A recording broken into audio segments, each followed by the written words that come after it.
Thank you very much for joining us today. This is Big Questions, Big Ideas for February 2022.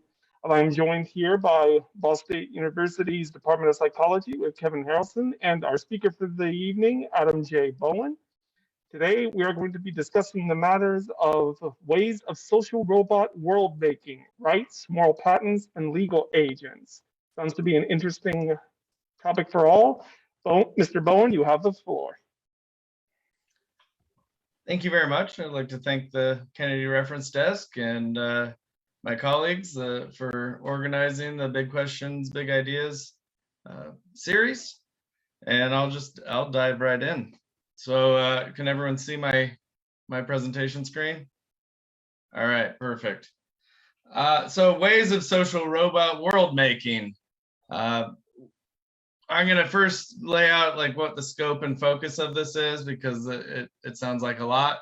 We'll try to narrow that a little bit, and then I'll survey a few different views that address these questions about whether robots should have rights or whether they're moral patients or legal agents, and show some of the advantages and problems that each of them are faced with. Okay, so as promised, the scope and focus.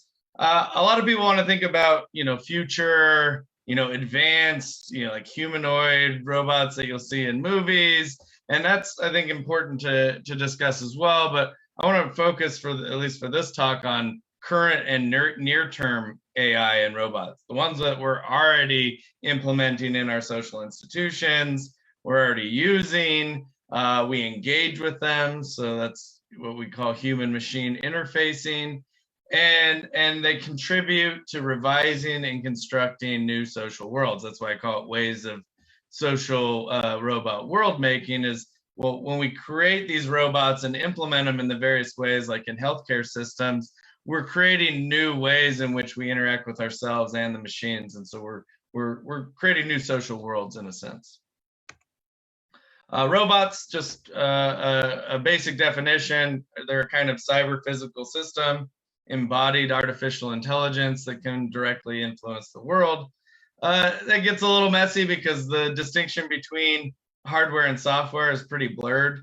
Like even like a software bot that you engage with online is still implemented somewhere in hardware, like on a server. So that gets messy, but a lot of the ones we'll be talking about in this discussion will be ones that move around and we interact with, not just ones on the on your computer or in your Alexa speaker. Though the Alexa speaker, again, is a piece of hardware in which the AI is embodied. So that's a messy distinction anyway. So just think it's cyber physical system, we engage with it. That's what robots are. Applications include industrial manufacturing, agriculture, transportation, customer service. We have hospitality bots, marketing. What I depict here is Pepper, which is the Watson IBM sales robot. So they're selling other robots. It's a robot that sells robots.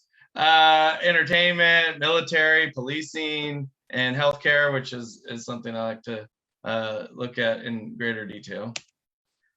And all these various applications, right? You probably engage with multiple robots today. They're transforming the ways we engage with each other and these human-to-human relations, and then how we engage with those technologies, how you engage with your Alexa or your Roomba bot that's vacuuming your house. So those are what we'll call human-machine interactions.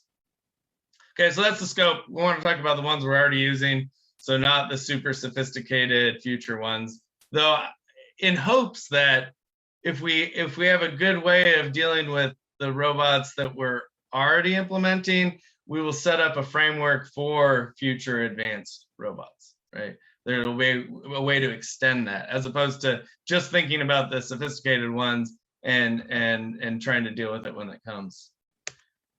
Okay. So here are the big questions, right? We're in a big questions talk. Should social robots be afforded moral rights and legal protections as moral agents, right? We'll look at what the bar is for moral agency on various views.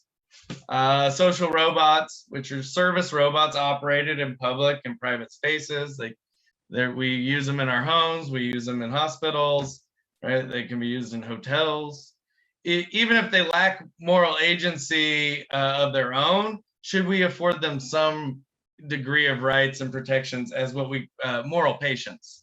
Like should they be there should be prohibitions against abusing and mistreating them, even if they're not agents, right? Because again, we're talking about current AI, not super sophisticated, possibly conscious AI, whether or not that's possible, right? So maybe they're moral patients. That's a question we're going to look at. And then the last section, we're going to really focus on how do the social roles that they play, right? If they're being a caregiver, they're a care bot that's or a medically assistive bot, or if they're a concierge in a hotel, right? That's a social role. And so then they stand in different social relationships to us given our roles. And how does that factor into our judgments about moral status? Okay, so those are the big overarching questions. Let's take a look at some of the answers to these questions. So the sort of default setting, as it were, the standard view is robots are tools. They're a bit of technology that we've created for our purposes, and like the robots depicted here are building a car, right? They have very specific design protocols. They're just doing what we told them to do. They're things, they're property. They're very expensive things, perhaps, but they're just things. That's all they are. And this is what a very instrumental view of technology. Robots are tools to use for us, by us, designed by us for our purposes. This view denies any degree of moral standing, right? They're things. Like your hammer doesn't have moral rights. Your hammer, you don't have obligations to your hammer. Likewise, you don't have any obligations to even fairly sophisticated designed robots, right? And there's no legal protections independent of their owners. So, right, if you went in and destroyed those fancy machines that build the car, you would be violating some duty to not destroy private property, and you'd be in a load of trouble for that. But the harm isn't done to the robots. The harm is done to whoever owns the robots on this view. So it's completely human-centered. It's anthropocentric. And this is sort of the default view. This is the way we've thought about technology for ages, and it's being carried over even as our robots become more advanced, right? That's just what it is. Joanna Bryson is pretty outspoken. She wrote a paper called Robots Should Be Slaves, and it's a characterization and defense of this instrumental view. And she says right off the bat, my thesis is that robots should be built, marketed, and considered legally as slaves, not companion peers. So she's just, you might sound very harsh because, when we think of slavery, we think of other enslaved humans and so forth. But she's just saying that this is all they serve. They serve purposes for us. They are not our companions. They are not subjects of moral concern. And notice the should, right? It's normative, it's prescriptive. So something that's entailed by this view is that we shouldn't create robots that could be in principle conscious, right? We shouldn't do those things because then we get ourselves into nasty territory. If they should just serve our needs and we don't have any obligations toward them, then we shouldn't give them capacities that would make them suffer, right? So she's not saying we should make them really advanced and feeling, and then we should continue using them as slaves. The should is doing some work here and saying that no, that their design should keep this in mind, that they're just servants for us. They're sophisticated servants that aren't conscious, so we shouldn't feel bad about them being enslaved by us. So it confers no moral standing upon robots. It treats robots as property, right? The owners and operators have negative rights against misuse and damage of their property. Like, there's nothing morally wrong about me destroying my own phone, but if I grabbed Kevin or Jeff's phone and destroyed it, they'd be pretty upset because I've done something to them, right? They have negative rights against you destroying their property. And the same goes for robots on this view. attached and underlying this approach is this essentialist view about what counts as having moral status, right? If we should treat robots as slaves, they're just tools, then they don't satisfy the criterion as having moral standing. And so these views, they can be hashed out in different ways, but the basic idea is that moral agency requires some set of essential capacities or intrinsic properties. Often the candidate properties are like moral decision-making, autonomy, rationality, sentience, consciousness, right? And they say that's what it takes to be a moral agent, and that's why we have to treat each other persons. You and I have to treat each other as moral agents, but robots don't satisfy this. So the basic sketch of that type of argument is X is for all X is a moral agent if and only if Fx, where F just stands for some essential property, essential capability, or set thereof. And then robots are not F. Robots don't instantiate those necessary and sufficient conditions, so robots aren't moral agents. I mean, there's fancier ways to develop these arguments, but that's the bare bones of it.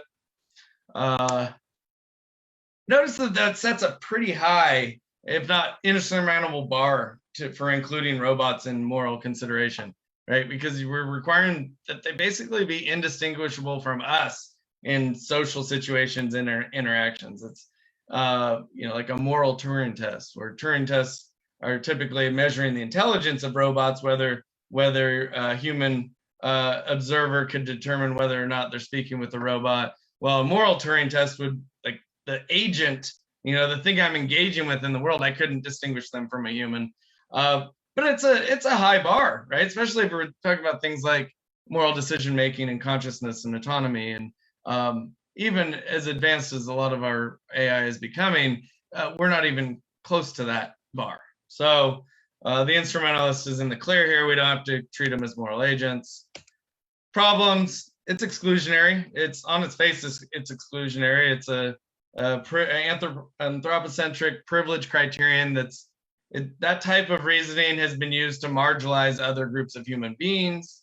Historically, the 3/5 compromise is a way of saying, well, certain groups of people shouldn't enjoy full rights and privileges because they don't quite meet these essential properties, right? So historically, this type of thinking has been used to marginalize other human beings.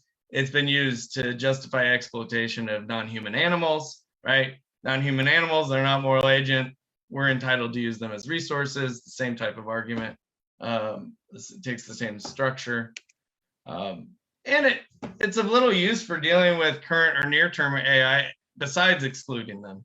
And it doesn't give us any guidance for, you just have to start looking at property law or something. Go, okay, well, what duties does the owner of the robot, or what rights does the duty of the owner of the robot have with respect to their robot? It says nothing about how we should treat robots. It really, it kind of kicks the ball down the field and waits until we possibly have robots that might meet some of these criteria. This is a spot where I'm going to skip over just to flag it if you want to return, that there's been attempts in other areas in philosophy to carve out room for non-human persons, right? Corporations, non-human animals, that sort of thing, so that the concept of person and consciousness isn't tied to human beings. And so the same sort of move runs into those problems with respect to robots. Now we go to the second main, so we have the instrumentalist view. Robots don't count. We don't need to think about them morally. Now, an alternative view is that we treat them as moral patients. And what it is to be a moral patient is to be the subject of moral concern. It's just a basic definition of it. On this view, we would grant AI robots some degree of moral status, some legal protections from abuse besides just their owner having a vested interest in them. It would treat these robots as patients, not full-fledged moral agents, because they're not going to meet that high bar for entry into moral agency. And this type of view is often from a utilitarian perspective, which cares about pain and suffering and avoidance of pain and suffering by sentient creatures. Non-human animals are often treated as moral patients on those views. Like Peter Singer would say, well, they're moral patients because they can suffer, and so their welfare, they have an interest in their own welfare, and we shouldn't engage in those actions and practices that cause unnecessary pain and suffering, not because they're full-fledged moral agents, but because they're subjects of suffering. They're moral patients for us, since we're in a position to make those choices.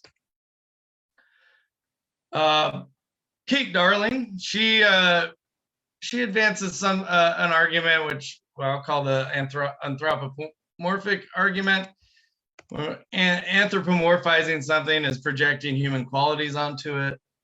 So there's lots of companion robots and different types of social robots that are designed to simulate human emotions, show pain behavior and joy behavior and consoling behavior, despite the fact that they don't actually possess those emotions, right? So they simulate emotions, and humans are prone to empathize and project their human characteristics onto robots.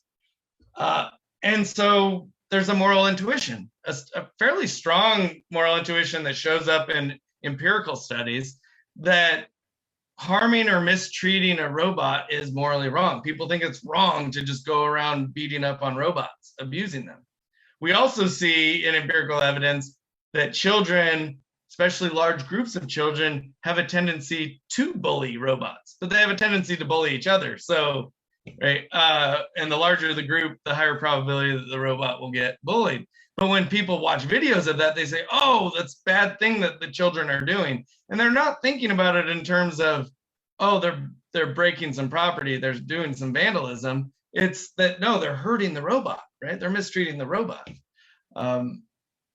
So especially when you have something like this buddy companion robot, which is designed to display pain behavior and different emotions, that tendency will be even stronger. That intuition that you shouldn't hurt Buddy. You know, but Buddy's our family friend. He's like a household pet, right? Now, the anthropomorphic argument is saying that because we have these strong intuitions and tendencies with respect to robots, it gives us a reason to treat them as subjects of moral concern. Treat robots as moral patients. Now, the most obvious objection that probably came right into your head is, well, those intuitions are just wrong-headed, and there's no reason that those types of intuitions should justify some conferral of moral status, right? Just because people have a tendency to do so, that people also give names to their cars and, you know, anthropomorphize all kinds of things that don't have those characteristics that you might think matter when it comes to moral status. So on the face of it, people that already have this tendency to think, well, there's something wrong about harming the robot, they're going to be persuaded by this type of argument. But someone that's already an instrumentalist isn't going to be convinced that, oh, great, you have a tendency to treat that robot as your friend. That doesn't mean it is your friend or has the capacity to be your friend, right? It's not a moral patient or agent. So related to this, the moral patient view is Kant's animal argument, which is brought up in his lectures on ethics. So it should be noted that Kant is actually, he fits that essentialist profile. He says a person is a rational autonomous agent. That's his definition. Robots aren't going to meet his criteria for what it takes to be a person. But he says we should treat animals as if they're subjects of moral concern, because failing to do so erodes our own humanity, right? We have direct duties to be good persons, and our moral worth consists in acting according to the moral law for that duty-based ethics. And so, although I don't have any direct duties not to kick my neighbor's dog, right? I do have a duty to myself and to my neighbors who keep that dog as their companion, right? I have to respect them as persons. I need to respect myself as persons. And so we should treat non-human animals with respect because of indirectly, because we respect ourselves directly. So it doesn't give any duties to animals, right? It's not suddenly now Kant is giving you an animal rights view. He's just saying we should act as if they are moral patients in a sense. And you could extend that same type of argument to social robots. If they're, if Buddy plays a major role in my neighbor's household, I shouldn't kick or torture Buddy, like get him stuck in the corner on purpose, because I that's just bad behavior. Like I should respect myself enough not to do that, even though it's not a sentient creature, right? And because I respect my neighbors, right? They're persons that I engage with. There's a virtue ethics variation. I just like virtue ethics says, hey, you should cultivate good traits, good character traits. So if you're being kind of vicious towards and torturing a robot for no good reason, that's going to habituate behaviors that then might bleed over into your engagement with other human beings. And so it's going to hurt your moral character as well. And so it's just a virtue ethics twist on the same kind of argument. Notice both of these, they misplace the subject of the harm. We're not worried about actually harming Buddy the robot. We're worried about either our duties to other persons, to ourselves, or in the virtue ethics case, we shouldn't start habituating violent behaviors because then we might become a violent person, right? So the harm is not even, the subject of the harm isn't the robot or the animal. It's still human-centered, and it doesn't grant any real rights or obligations, right? So it's treat them as if they're moral patients. They're not really moral patients. It doesn't really move the ball forward too much. Utilitarians, who are the ones that really advance the moral patient argument in favor of treating non-human animals that way, are still very resistant to including robots. Well, why? Because their whole moral patient argument is based on sentience, that non-human animals, your dogs, your cats, any living creature that's an animal has some sense of pain, right? They might even draw lines there too. Right? There's some animals might not meet their criterion for being sentient, being capable of suffering. But those that are, right, they're moral patients. But robots can't feel pleasure and pain. They lack this important feature of sentience, so they can't be legitimate subjects of moral concern. They can't be moral patients. Damaging, bullying, mistreating a robot could not possibly make any difference to its welfare. You're sort of making a category mistake to apply the concept of welfare to a robot.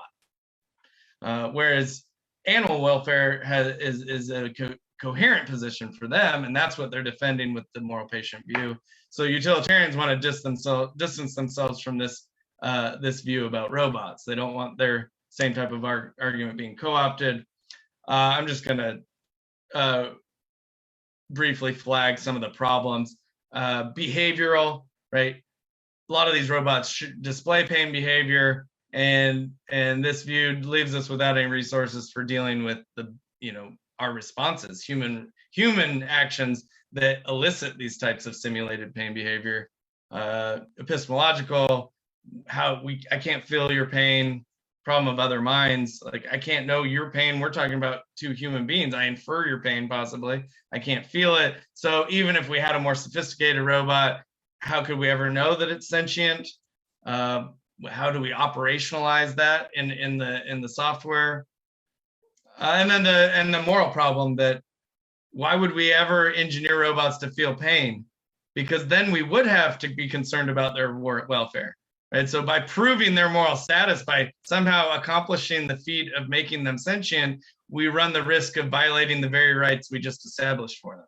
So again, this might tell us probably shouldn't design robots that can be sentient. And then the other problem that I just to point out, which should be pretty obvious at this point, the sentience criterion is just playing the same game as the essentialists. It's just lowered the bar for moral concern. Moral considerations for all sentient creatures. You don't have to be conscious, you don't have to be autonomous, but to be a moral patient, you still have to meet some bar. It might be a lower bar, but it's the same metaphysical game, just with a different relevant property. So there's the two primary views that we see crop up again and again in this area, but notice they're doing the same thing, right? They're telling you, here's what counts to have moral consideration, whether it's lofty moral agency or a lower degree of moral patiency. robots don't satisfy it, so robots are excluded. Though we might have some resources to say, but you should treat them like moral patients even if they aren't, right? But that's not really that satisfying. Now, the last view we're going to take a look at actually turns the tables on this. So the social and what we call the social relational turn in AI ethics, a strong proponent of it is Mark Kuckelberg, 2010, 2012, 2020, continues to defend this type of approach. And it takes the social roles and relationships that we enter into as being prior to individual entities. So what's important about moral consideration is the various relations we enter into, the roles we play, and the individuals are sort of a social excuse me, a social construct that coalesces out of those relationships. So it puts the individual second and the relations primary, which is clearly the opposite of what we were just seeing with the other approaches. So we're already implementing social robots. We're embedding them into social institutions, using them in hospitals, bringing them into our homes, right? And so it generates a host of these human to machine and machine to machine relationships, and even it modifies our human to human relationships in different contexts, right? How the doctor and nurse treat each other when they also have a medically assistive robot in engaging with them in a given activity, it changes the way they interact in various respects. So whether it's in a hospitality setting or a medical setting or a military setting, whatever the case may be, when we encounter social robots, we encounter them in our respective roles, right? And in relationship to us in those social configurations. Whether that's as the recipient of care, right? You're a patient, or you're a customer, or you're the patient's family, or you're a healthcare professional that's engaging the robot, right? Those things, the role you play and the relationships you stand in with respect to both the machine and the other humans, that's what we should pay attention to on this view. So assignments of rights and moral standing and responsibilities and legal protection, it's context dependent and role relation specific. So here we have Robert is a medically assisted bot, helps safely move patients, which is a physically taxing task that is very helpful for a nurse to engage with the robot. The nurse is now a supervisor. She's not having to do the heavy lifting. There's different relations that now both the healthcare professional, the patient, and the robot all stand in with respect to each other. So the social relational turn says we should pay attention to that. So we're not going to give you absolutes for all robots. Here's their moral status. What they're going to say is, hey, let's look at the various contexts in which we're embedding these robots and the social worlds we're creating with them, and then we'll have a better answer for those contexts, right? We might be able to generalize for all the Robert interactions. It's not going to change from patient to patient, but rather it's, Robert, these medical assistant robot, is going to stand in pretty stable relationships with respect to the different humans that stand in the roles of professional or patient's family. Okay, so that's the basic idea, much different than the essential properties or even the utilitarian view. David Gunkel characterizes this view as ethics conceived of in this way is about decision, not discovery. So we're not just discovering what the kinds of things are that deserve moral status.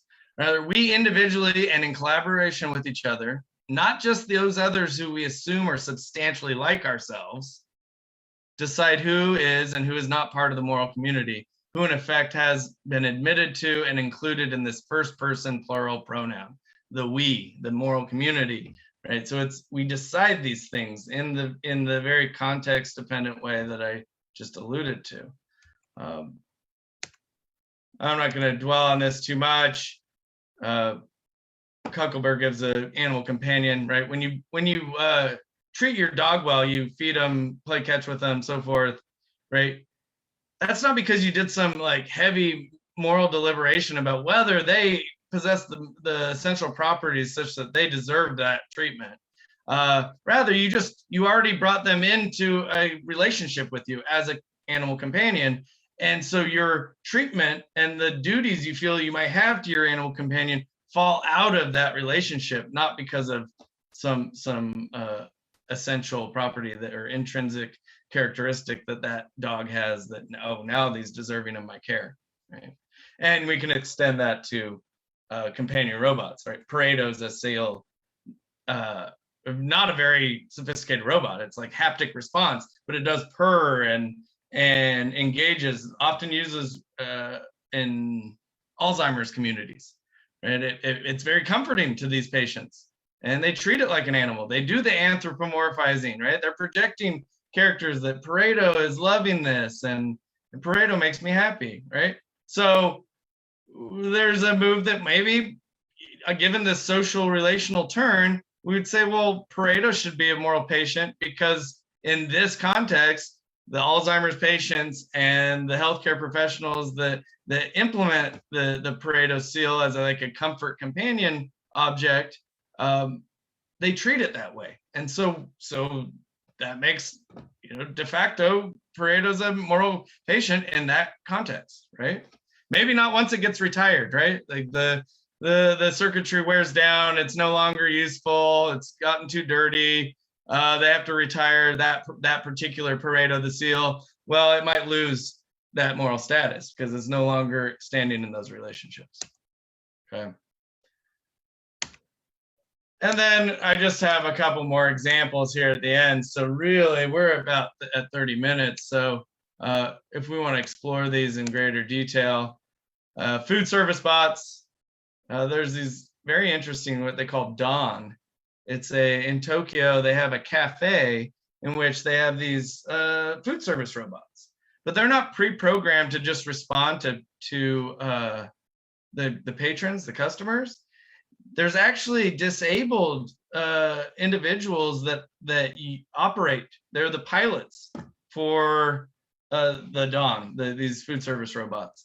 It actually is giving jobs to people with Lou Gehrig's disease and quadriplegia. I think people that could not work in any service industry. They're bedridden, but they can operate a tablet, or sometimes they can use gaze to operate the robot. So if they're completely paralyzed, and it gives them an opportunity to interact with patrons in a restaurant, something they're not able to do in their room.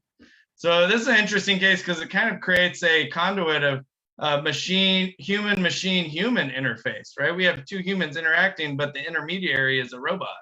And that might, given the social relational approach, tell us different things, like what does Dawn, where do our the protections for Dawn lie? Is it just because it's the operator that's human on the other end? Or, right, is that where the respect for that robot comes from? Is it something more than just being a very expensive device used by the restaurant?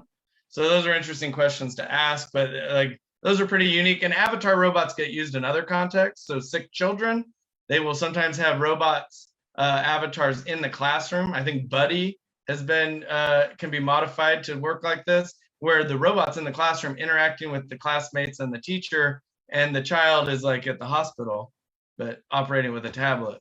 So the same sort of thing that's going on with the food service bot, but it's used for educational purposes. And then we have care bots of all different varieties and stripes, and we can talk about those in more detail. From anything from just non-patient patient-facing tasks to increase efficiency and consistency, to like physically taxing tests like the Robert that we saw before, physical aids like My Spoon, so somebody that has muscular dystrophy or other types of paralysis and they can't use their hands to feed themselves. They feel very infantilized by having to be fed by a nurse or a family member, and there's a thing called My Spoon, and they can like use their chin or sometimes with their foot to feed themselves, and so it gives them a sense of autonomy and independence that they lacked previously. So oftentimes these robots are used to give the patient more freedom as opposed to take it away from them. And then just the companion bots, which are emotional supports, but also can remind people about their medicines and so forth. So when we have all these different applications, it's interesting to see if you take this suggestion from Kuckelberg and others that we should look about the relationships and the social roles, we can start finding lots of examples where robots are standing in a wide variety of roles and stand in different relationships to us, and what that might tell us about how we should treat them. All right, well, I'm going to leave it right there so we have enough time to answer some questions, and I hope you got a little glimpse of the landscape of where the arguments lie on how we should treat robots, because oftentimes there's a whole nother set of AI ethics where we think about the design about how robots will treat us if we design them in various ways, right? So that we got one side of the picture today, like what are the views on how we should treat robots? Do we have obligations to them? Should they have rights? So forth. So I'm going to open the floor to questions. Thank you. Thank you so much, Adam. I really appreciate this presentation. I just want to say to the other participants here in the call, please use the hand raise function. The hand raise function can be located on the reactions button, the reaction and raise hand. I'm doing it now. That will move you to the top, and it will be easier for Adam and me to call on you. Jeff Fry here is going to ask our first question. Okay, Adam, that was fascinating and very clear. I really appreciated that. Thanks, Jeff. So I had a question about the third model, the social relational turn. Yeah. And you said in this model, it's more of a decision rather than discovery. And in some sense, I think maybe it's always some kind of a decision, but in any case, you can decide to include certain things, certain individuals or things. You can also decide to exclude them. Yeah. And so, moving away from essentialism, maybe it's important though to have some sufficient conditions, if not necessary conditions, for being either a moral patient or a moral agent. And I was thinking about the ethics of care and how you have these differential duties based on whether you're in caring relationships or not. And then the whole question, well, wait a minute, don't you have obligations to your far neighbors as well as your near neighbors, not just about who you are in caring relationships with? So I was wondering how you might respond to that.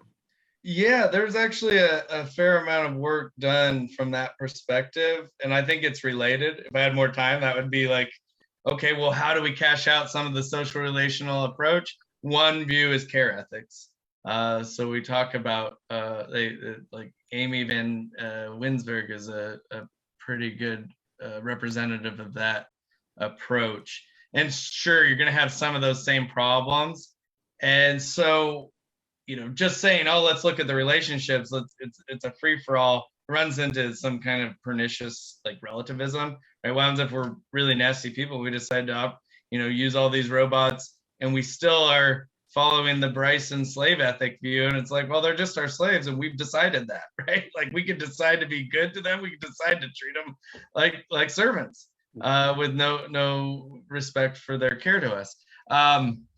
So yeah, I think if you make the move, you're going to have to clarify and use some other frameworks to sort of give it some meat, right? And I think, given that we're talking about them being implemented in social institutions, there's already sort of standards and practices that are like, you can't just go around abusing your fellow employees. And so there's some ground rules. And so you kind of have to work within the institutional expectations. And so that's one response. One is you're going to have to dig in deeper with the care relationships and figure out how far is too far removed, because some of these, companion robots can interact with their distant relatives. So sometimes they're an avatar that's just running the buddy software. Sometimes their distant relative can ring in and become the face of buddy, right? It's like a Zoom call of sorts, and then talk to their elder family member. Now, where do we draw the lines of who's engaged in the care relationships? That's the work that has to be done if you take this move. And the other way, so the care ethics is one route to go. The other way, which I didn't get to, and I intended not to get there after I saw how much I already had to deliver, was legal agency. So there's a legal agency framework that's already equipped to deal with. So a principal acts on behalf of its employer. So like lawyers and accountants serve as principals, so they have certain duties to their employer. Likewise, there's certain expectations of the employer to the principal. And so there's a whole literature on legal agency and the legal agency framework. So some people, given that we're talking about institutions using these robots, might want to appeal to sort of a legal agent framework instead of focusing on the messy care relationships. They go, okay, well, here we can at least establish what the protections should be and what the limitations of use should be. What would be an unfair use of the robot given its role as a principal for corporation X or whatever, right? So I think those are two distinct paths that you can go from the social relational turn to, well, how do we get more specific and lay down some of those sufficient conditions you were suggesting? Well, legal agency might be one path. Being more specific about the care relationships might be a different path.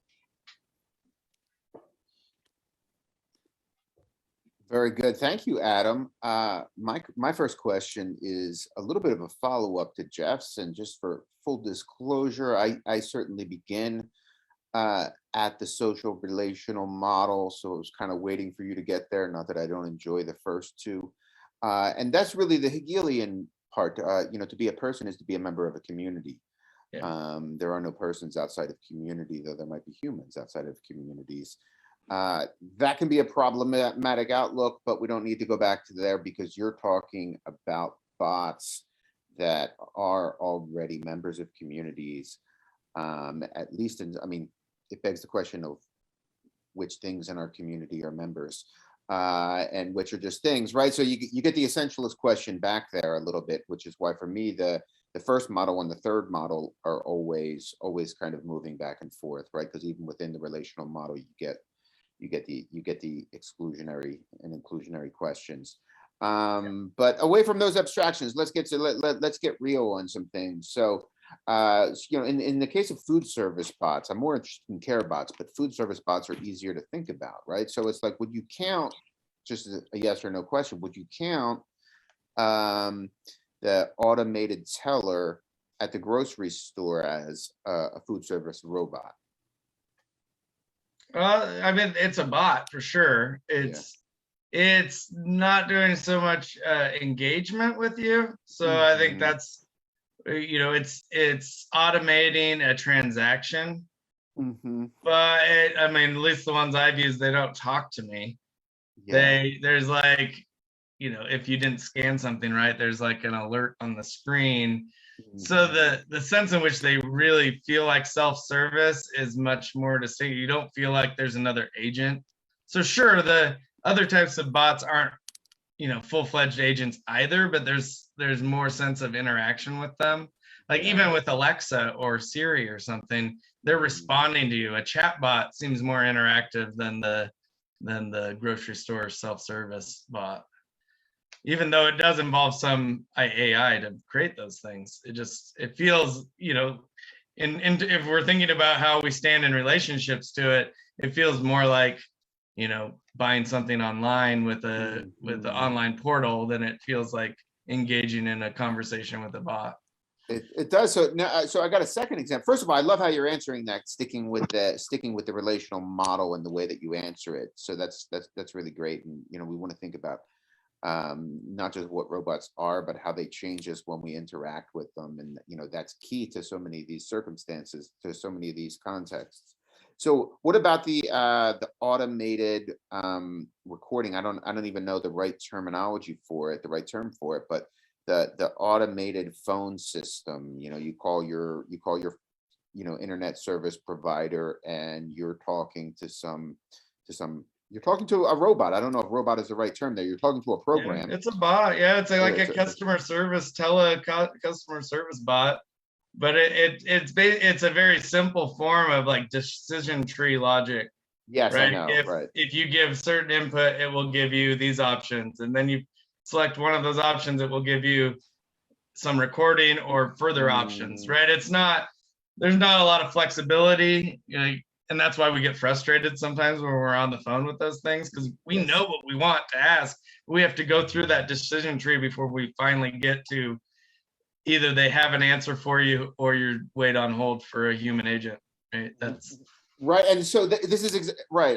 And that's actually a really deep point I think you're making, because there it's about the relationship that we're having to the program, namely we understand the program and we can't interact with the bot because we understand how it's programmed and we understand how it's misprogrammed, right? And like yeah, that, there's that's no flexibility. You got to Yeah. get through that next stage to get the question answered. Whereas if they had more sophisticated like customer service bots, there might be more flexibility. It could have like, machine learning where it learns, oh, if the customer says X, Y, and Z, then it can sort of improvise and move ahead, so you don't have to go through the multiple steps to get there. Right. Except that I'm not very optimistic about this. I mean, I've read a lot of studies and even watched videos of things where they purport that programs are having conversations with people or having conversations with each other, and it never gets to that point where the relationship becomes more like the conversation I'm having with you. I don't know what you're going to say next, and I'm not getting frustrated because you're not saying what I want you to say yet, right? It's so somehow, the conversation between two persons is interactive in a way that it doesn't seem to me that programs are able to conduct them right now. Yeah, But I mean, and there's pretty sophisticated chat bots, but they're more open-ended, right? You can just engage them on a whole range of things. They're not designed to perform a customer service task for you. right, So, right, yeah. So you get more flexibility, and people don't even realize they're speaking with a bot because the natural language robot has been designed in a pretty flexible way to engage with human speech patterns and things like that. So yeah, no, I mean, that's fascinating stuff. And I just wanted to think about that because I'm trying to understand the role that robots can play in something like healthcare. And I think one thing that you did really well in that third section is like shine light on the work that we have robots do for us. So for instance, the automated teller at the grocery store is doing work for us, but it's doing the easiest work that we consider mindless, and it's playing a role in our institution that is really just replacing humans. And you might look at it as we're hiring robots to do the things that are too easy for humans to do. But the more cynical side, and with the one that's also true in this case, is that we're replacing human labor because the machine will ultimately do it cheaper, even if there's a lot of overhead into these machines, right? Somewhere down the line, the machine is going to have done the work more cheaply than a teller will do, right? Yeah. So it's like the role maintenance is cheaper than salary. Yeah, right. So it's like in this case, the role of the robot in our institutions is to make them more efficient and change human relationships by making the work done more efficiently. And then it seems to me that the robot is playing the role of a tool in a kind of capitalist organization. And that's it. Like in that case, it changes how you want to think about the morality of having the robots in. And I won't say just the moral status of the robot, because there's bigger implications about, they're replacing humans that were already being dehumanized in some of those positions. So yes. Right, they're just becoming stand-ins. Not only did somebody lose opportunity for employment, but the human person that was previously employed wasn't being treated with moral respect either. But now they're out of a job on top of being disrespected. So yeah, and if we design, robots to do that job for the purpose, it does revert back to that sort of slave ethic. Well, we designed them to be the servants for us here. That's why I really do like the examples where you find where robots are actually not replacing people, they're becoming important assistive features. Yes, right. Like in healthcare systems, like Robert is preventing nurses and doctors from hurting themselves moving patients. Yeah. And you know, and they're still present, so that's not like they're operating on their own. And now, and some of those other bots, they're like sorting and doing inventory, like some of the tasks that are very mind numbing for humans, and humans are prone to mistakes because of the monotony of that type of activity. And so the inventory gets screwed up, not because the human nurse, you know, nurse's assistant isn't good at their job. It's just they're tired. They're doing all kinds of other tasks, and now they had to sort some of the supplies, and they got a few of the bins mixed up. Whereas the robot's not going to do that, right? Mm-hmm. So it saves more of that mental and physical energy for the healthcare professionals to focus on patient-facing tasks and tasks that we don't want to replace, right? And we have a shortage of nurses too. So the fact that we could relieve some of their burden by giving them additional help is a big plus for me. Yeah, so I like those examples because it's not the simple we're replacing somebody because it's cheaper. In fact, the robots are very expensive. I'm sure many hospitals in America, in Indiana, in Idaho, or wherever would love to have more of these, but they're expensive. And is it in the budget? And because it would be helpful. It'd be helpful for their nurses. It'd be helpful for their doctors, and it isn't like taking a salary away from somebody. So I think that's the way, like, I think if we're thinking about ethical, sustainable uses of AI, like we need to look at the ways in which it's supporting without eliminating human employment. So yeah, no, I mean, that's beautifully said. I mean, I really like how you touched on that. However, I wouldn't want to emphasize just that the robots are doing the background work that allow the humans to do the patient-facing tasks, right? Because you gave examples where robots are doing the patient-facing tasks, and it's possible that in healthcare situations you could have, I don't know, you could have a robot populated environment that is a better healthcare environment for that reason, right? And that's what I mean. The Robert gives you one example of that. I don't know what other ones might be, but yeah, I mean that's my go-to example for, especially for the patient-facing part. But like the My Spoon, it's not as a sophisticated. It's definitely not even attempting to show like human emotion or anything, but it's very assistive. Mm-hmm. Whereas previously you need somebody to feed the patient, and they feel infantilized because they can't feed themselves. Mm-hmm. Yeah, right. They're able to use their own. I mean, they're operating right with their gaze or with their chin or whatever, and it gives them that independence and stuff. So that's, you know, a robot, you know, doing a very intimate assistive task. Yeah. And there's probably other. I'm sure they're working on lots of other applications like that. I'm sure bowel care would be a big one. You know, that's something that elderly patients and temporarily as well as permanently disabled patients, they're very ashamed about having to have someone help them with, you know, bowel care.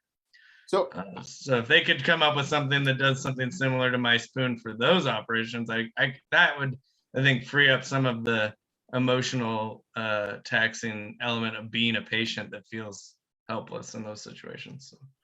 Yeah, I only want to point out that, I mean, I love what you said there, but I only want to point out that in that respect, it's an aspect of the non-personhood of the robot that improves the service. Yep. Right? It's like you would feel embarrassed in front of the nurse, but you don't feel embarrassed having the robot help feed you.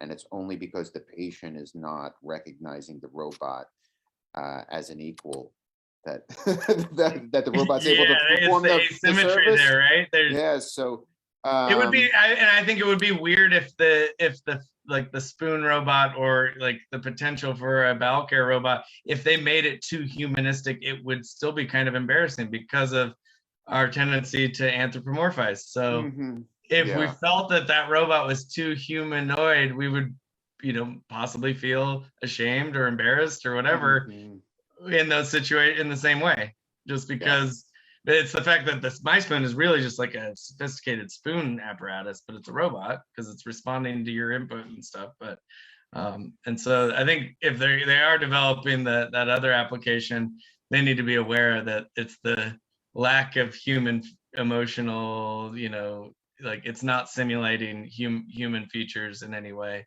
It's just doing a task for you that you're also doing. So it's not just that it's not a person, but it's that like they are doing it. It's just they're using, I know. Right.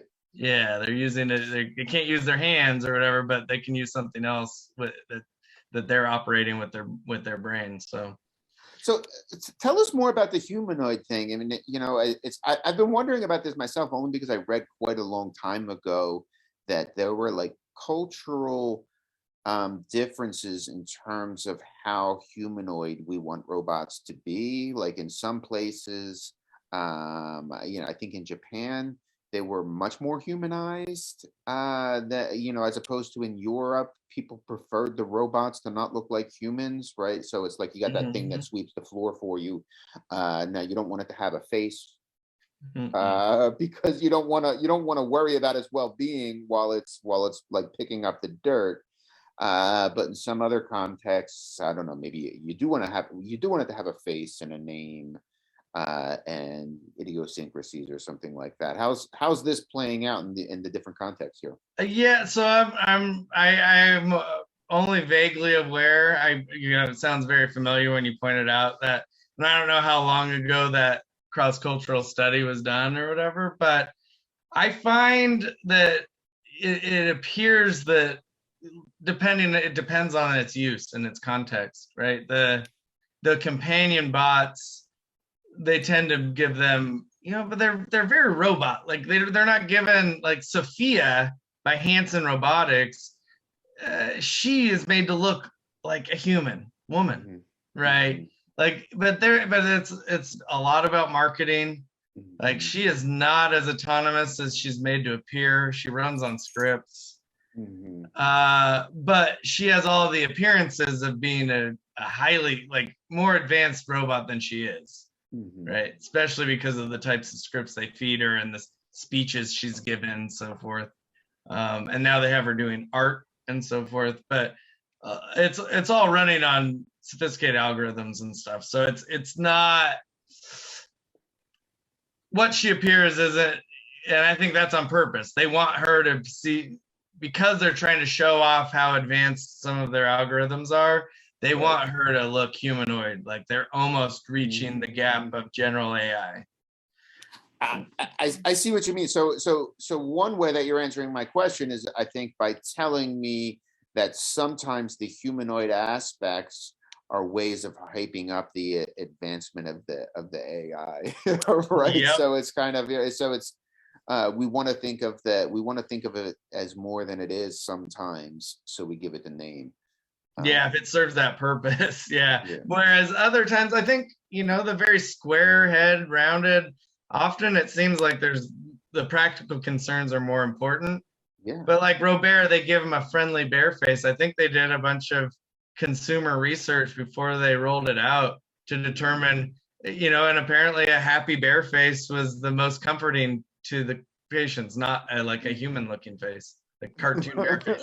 And that might be because of, Japanese popular culture. They have lots of crazy, weird, rounded head mascots that are animal-like and so forth. So maybe that's just like puts them at ease because it's familiar. Yeah. I don't know. Like, I'm sure they did a lot of consumer, test, response groups before they went ahead. But a lot of them, maybe, a lot of the pictures we looked at throughout my presentation is like they give like, they're robot-like, but they're still like human-shaped. Right. Yeah. So I don't, like, that's an interesting question that I don't really know how each. I would guess one, it's about what it's being used for, and sometimes it's useful for it not to appear like a human, like you were suggesting. And then other times where they're sort of like customer or patient facing, they want them somewhat like the humanoid looking robot, but still enough robot there that you're not going to mistake it for a human. And there's no Cylons like from Battlestar Galactica where you can't even tell. right? The Right. Cylons are designed to blend in so much that you wouldn't know the difference between a human and a Cylon. Mhm. And I think that there's a worry there. You don't want too many Sophia robot, because they at least like leave her, like they leave part of her skull exposed, so you see like she has circuitry, but they could just add more to her and she would just look, you know, like a robot that's like looks as much like a human as possible. And I think there's a worry about that. Like if you make they become very sophisticated. That's hard to. They're passing the Turing test with you. Right? You can't tell that they're a robot, and now they look like you as well. That there's a level of deception there by the person implementing robots that make Right. it hard for anyone to know that it's a robot. Excellent. Well, thank you so much, Adam. We're coming on. We're coming up on exactly an hour here, so I will ask Awesome. Joe to stop the recording. But this has been really terrific. You know, I learned a lot, so thank you. Thank you so much for this presentation. Thank you. It was a very fun afternoon. All right. I'd like to say thanks again to our speaker, Dr. Bowen, for speaking about the great length about this wonderful topic here. It really is kind of interesting just to see how much fervor that we're going to have towards having to talk about the ethical ramifications when it comes with talking about things like AI, especially as we get more and more when we talk about things like automation and trying to like replace, as you were saying, like the non-patient facing tasks in the medical field and in other such industries. Like it is definitely a lot to consider. But thank you very much for enlightening on this. And for those of us who keep paying attention to big questions, big ideas, we have our next session on Friday, March 18th, 2022. We'll have it at our normal times of 5:30 to 6:30. We'll be discussing the trouble with normal, rethinking disability. So keep an eye on our Facebook page and keep an eye on our muncie.publiclibrary.org main site. And we thank you very much for tuning in tonight. And have a good night.